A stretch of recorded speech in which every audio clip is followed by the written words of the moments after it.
Now we're going to do a quick and easy etouffee mix. Earlier we hydrated this Trinity along with the mixture in the bowl. Now we're going to pour 2 cups of water in the little pot. Take 3 ounces. I like to use the Velveeta cheese. It's smooth. After we get this cheese melted up good in this water here, I'm gonna put the etouffee mix in, because the crawfish tails, it don't take much to cook, so I don't want to overcook them. So we're gonna put them in last after this start bubbling a little bit. All right, let's put a little etouffee in this thing.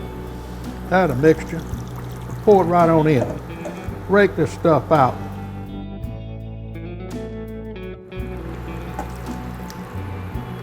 Now, we got the crawfish added to the pot. And all we're gonna basically do is get that back warm again.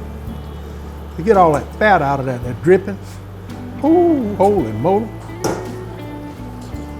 I got this a little thicker so we can put on top of them green tomatoes.